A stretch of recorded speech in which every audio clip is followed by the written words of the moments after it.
बच्चों, आज हम सीखेंगे उर्दू के हरूफे तहज्जी। आप सबने मेरे साथ मिल के पढ़ना है। चलो फिर शुरू करते हैं। अलिफ मद आ, अलिफ बे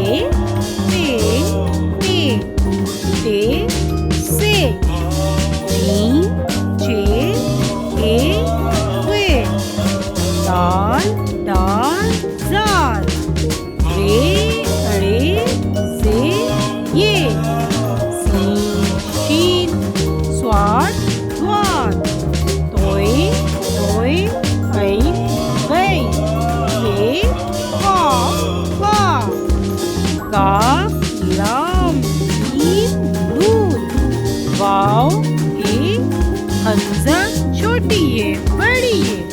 शाबाश। हम एक बार फिर से पढ़ते हैं। अलिफ मद आ, अलिफ बे